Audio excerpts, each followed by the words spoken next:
Hello, I am Dilip Kunderu and my pattern recognition project is analysis and implementation of an SMS spam filter. Coming to the introduction, we have seen an explosive growth in the usage of the SMS paradigm of late.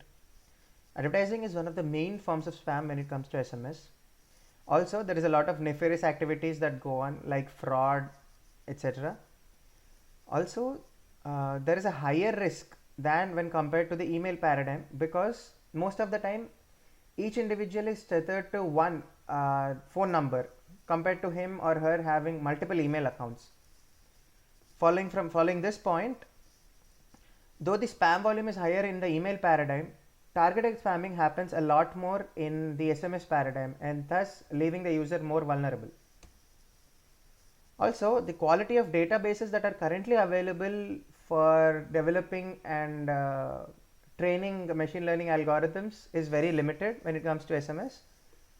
There are a lot of challenges for even creating these databases because firstly, there is a lot of informal tone in the SMS paradigm as compared to email, and people use shorthand lingo which only the sender and the receiver might understand if it was a regular message, but not any third person.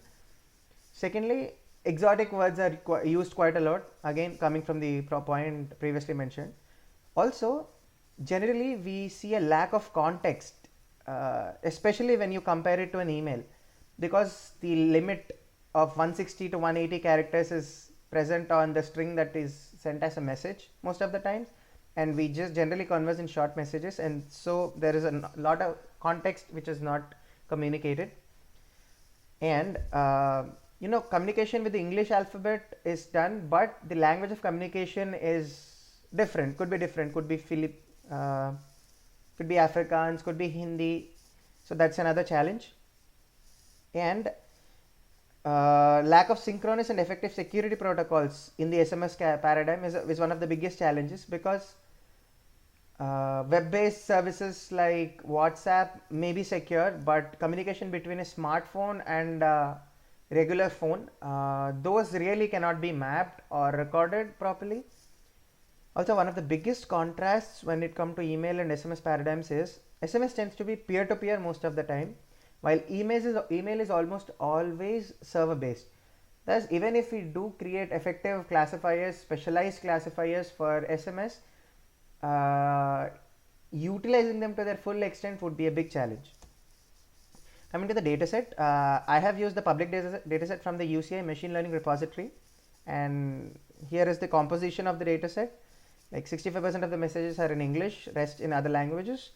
And this, for going further, up to 1,000 messages were volunteered in individual study for some PhD student, and 4,000 messages were collected across a university campus in Singapore, and 800 messages were taken from a public forum where people posted the SMS they got and they themselves declared it to be spam or not.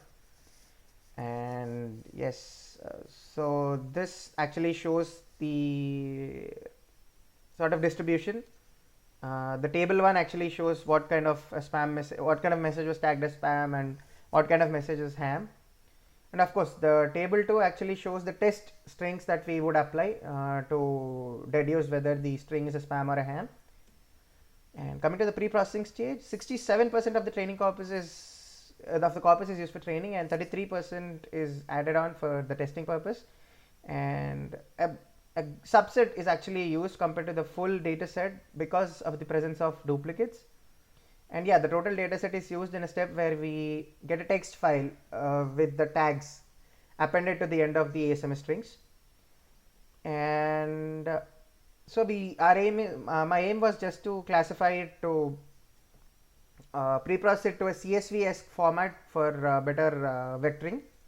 And point to be noted here is most of the special characters that we encountered during processing the strings were just replaced by a $sign wildcard, and most of the numeric literals were replaced by some common placeholders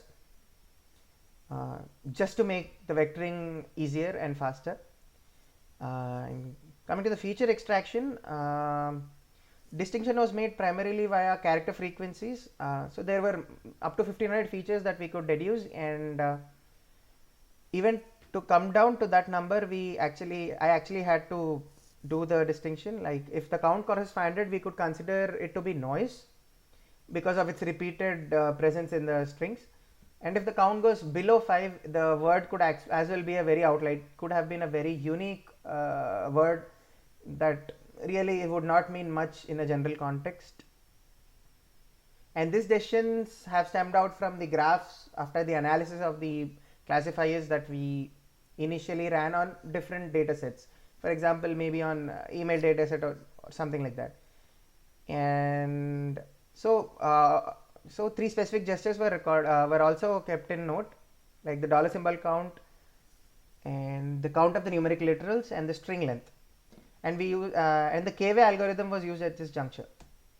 Coming to the vectoring, so the bag of words technique is utilized in the vectoring stage, in where you tokenize and you maintain the counts and then you normalize, which again is related to the steps covered earlier. And as this is a supervised learning effort, techniques like word2vec are not actually required.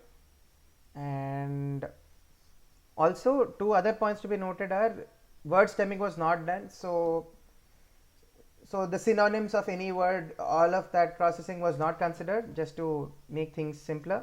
And duplicates were not addressed, primarily because we wanted to know what sort of spam comes up because it gets repeated. And I actually used 2 classifiers, the first of which is the multinomial naive Bayes classifier. This mostly outperforms other algorithms in the training and testing department, and its accuracy rate is pretty much acceptable. And we use the multinomial variation because of 2 things. We actually needed to process the SMS string as is, so which means pruning and other normalizations would have sort of corrupted the data. And then the repeated words, as I said earlier, need to be considered, as more often than not they provide the context for the SMS. So this is a high level overview of the MNB classifier. So you just estimate the product of the probability of each word of the document given a particular class. So you evaluate the likelihood, and then you just maintain a prior value, and then you just append this value to that. And this is the formula, this is the math that goes on. And this graph actually displays the accuracy in comparison to the training set size for the MNB. Now coming to the support vector machine classifier. So the factors that favor using the SVM is the corpus is not that big. Generally SVM takes a longer time to train compared to other sort classifiers. And because this data set is not that big, this could be a favorable factor. And also we are just doing a univariate analysis, so we just means one level of clustering, and clustering is done pretty well when it comes to SVM. And factors against using SVM were the bag of words technique that we used earlier does not give features which are well separated in the feature space, and thus this exponentially slows down the working of the SVM. And also SVM employs a splicing technique to effectively cluster and differentiate elements, and then the presence of numerous duplicates increases the workload in a manifold way, and thus SVM gets further slowed down. Nonetheless, the whole point of SVM is to maximize the eigendistance of point clusters from a specific hyperplane, the best feature that we choose, mostly by alignment of the nearest feature vectors to each of the clusters. And this is the math that goes on, and our primary aim is to minimize the eigendistance going by this formula. So the graph on the left actually shows the various parameters. The dotted lines are the feature vectors against which the relative eigendistances are evaluated, and the best feature is the solid line in the middle. The aim is to achieve maximum collective separation. And the graph on the right actually shows the accuracy graphs for the SVM. You can see just by a glance that the accuracy is sort of lower in SVM compared to naive Bayes. Coming to the results, the regular flow for the algorithm running goes like: you start with the processing, and then you do the feature extraction, then you do the vectorization, and then you process the testing data, and then you vectorize the testing data. After the vectorization is done, I separately trained the MNB classifier and the SVM classifier, and I then tested each of them independently, and the table to the right shows the results. And yes, it is pretty apparent here that the amount of time taken by SVM to train is significantly higher than the naive Bayes, and also the amount of time taken during testing is higher, but the accuracy of SVM is pretty lower compared to naive Bayes. Also, there was a second step where a custom flow was devised to get the text-based result for the entire corpus, so as to visually explore what label string looks like. So you see there is a ham or a spam tag appended in the end. So this is just a screenshot. I will actually show you the file. Also, some of the improvements that we could suggest for this testing is by deploying a random forest classifier at the feature extraction stage, so that there is more separation in the feature set, and also the duplicates can be addressed to a certain extent.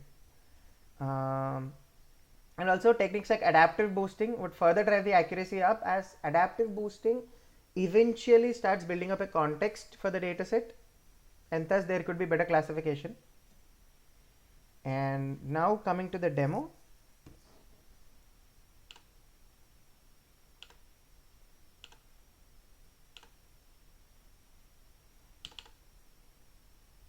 So here is the project, and so yeah, so this is the initial flow that I was highlighting.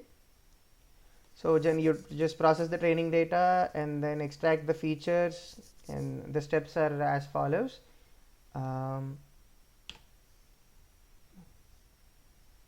So most of the main logic is here. You just start with the MNB classifier, and then this is the SVM classifier. So I'll just run the normal flow.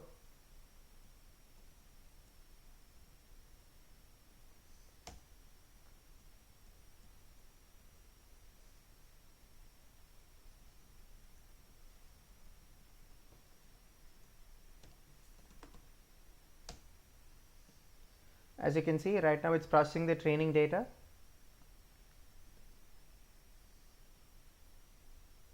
And then the feature extraction stage kicks in, and then it's building the feature vectors, and then now pre-processing is done, and the MNB is trained, and it's tested with an accuracy of 97% roughly.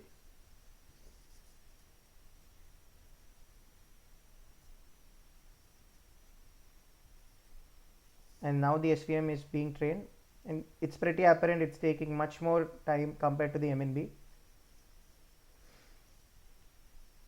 18 seconds. And then after testing the SVM classifier, you see that the accuracy is around 93.4%, and even the test time took long. And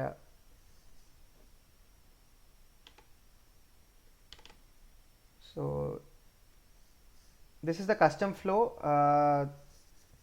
that was employed to add tags to random strings and then visually explore whether they are spam or not.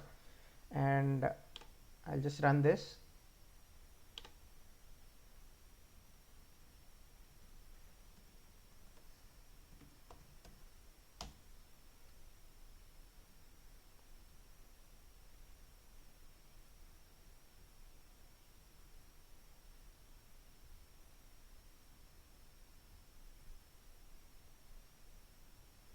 Obviously the MNB was the better classifier, and the hardware on the current laptop is pretty weak. It's a Core i3 3rd gen, and this step generally takes a very long time, and I'm stopping it right now, and I will just show you the results file that got generated.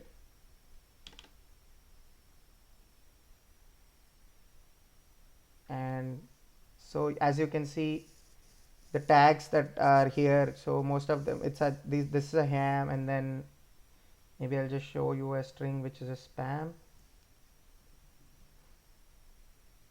So this string was tagged to be spam. So yeah, it's just another step. All right, and so I am done with the demo. Thank you so much for your time.